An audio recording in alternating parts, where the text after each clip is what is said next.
कभी-कभी ना सबसे बड़ी लड़ाइयाँ ताकत से नहीं बल्कि एक कमाल की प्लानिंग से जीती जाती हैं। आज हम एक ऐसी ही दिलचस्प कहानी में गोता लगाने वाले हैं जहाँ एक कौवे ने अपनी अकल से एक ऐसे दुश्मन को हराया जिसे हराना लगभग नामुमकिन था। जरा सोचिए कि अगर किसी का सामना एक ऐसे दुश्मन से हो जाए जो ताकत में, हर चीज में उससे कहीं ज्यादा बड़ा हो, तो क्या किया जाए? ये एक बहुत मुश्किल सवाल है ना? और इसी सवाल का जवाब आज की हमारी कहानी में छिपा है।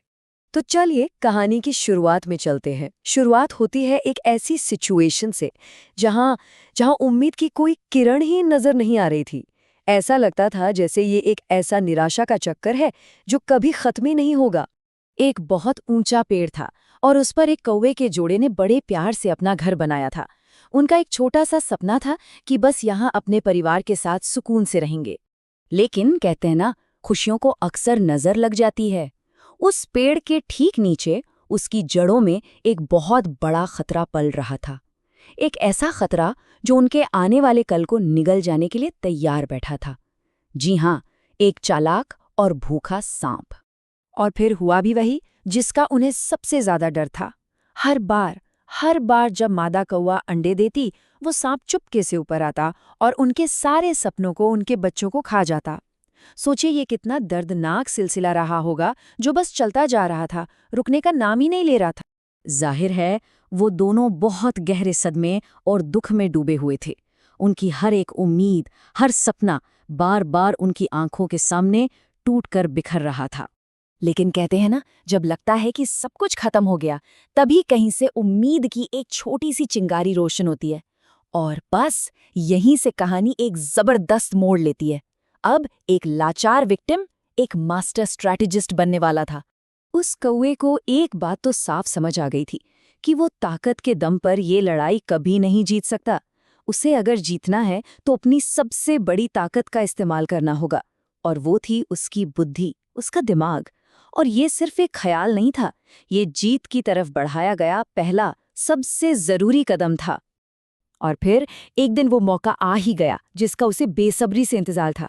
उसने देखा कि नदी के किनारे रानी नहा रही हैं और उनका बेहद कीमती हार बस यूं ही किनारे पर पड़ा है। बस उसी पल कौवे के दिमाग में बिजली की तरह एक प्लान आया। तो कौवे का प्लान 4 स्टेप्स का था और हर स्टेप बिल्कुल परफेक्ट होना था। स्टेप 1, रानी का हार उठाना। स्टेप 2, ऐसा करना कि रानी के सैनिक उसके पीछे पड़ जाएं। स्टेप 3, उन सैनिकों को सीधा सांप के बिल तक लेकर आना। और सबसे अहम स्टेप 4, हार को सांप के बिल के पास गिरा देना ताकि लगे कि असली चोर तो सांप ही है। ये कोई मामूली प्लान नहीं था, ये एक मास्टर स्ट्रोक था। तो प्लान तो तैयार था, लेकिन अब बारी थी एक्शन की। अब देखते हैं कि कौवे ने अपने इस कमाल के प्लान को अंजाम कैसे दिया।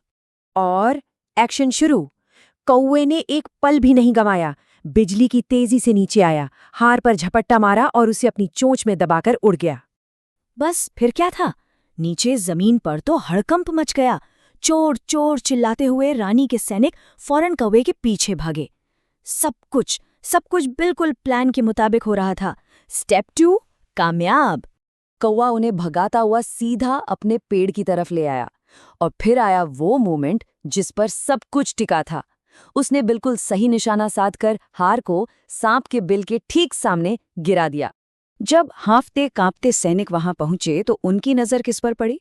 जमीन पर पड़ा कीमती हार, और ठीक उसके पास फुफकारता हुआ वो खतरनाक सांप। अब उनके दिमाग में शक की कोई गुंजाइश ही नहीं बची थी कि असली चोर कौन है। सैनिकों ने एक लम्हा भी बर्बाद नहीं किया। उन्होंने सोचा कि यही चोर है, और उन्होंने सांप को वहीं मार डाला और हार उठाकर वापस ले गए। और ऊपर पेड़ पर बैठा कौवा बस शांति से देख रहा था। उसका प्लान 100% कामयाब हो चुका था। तो दुश्मन तो खत्म हो गया, लेकिन इस पूरी कहानी का असली मतलब क्या है? चलिए अब इस जीत के पीछे जो सीख छिपी है उसे समझते हैं। जरा देखिए कि फर्क कितना बड़ा था। पहले क्या था? सिर्फ दर्द, दुख और निराशा। और अब थी शांति और सुकून। सिर्फ एक आइडिया, एक सही स्ट्रैटेजी ने उनकी पूरी दुनिया ही बदल दी। तो इस कहानी से जो सबसे बड़ी सीख मिलती है वो क्या है? वो ये है कि दुनिया में कोई भी प्रॉब्लम इतनी बड़ी नहीं होती जिसे दिमाग लगाकर सॉल्व न किया जा सके। असली ताकत शरीर में नहीं, दिमाग में होती है। तो आखिर में ये सवाल तो बनता ही है कि सबसे बड़ी ताकत आखिर है क्या, शरीर का बल या फिर दिमाग की शक्ति?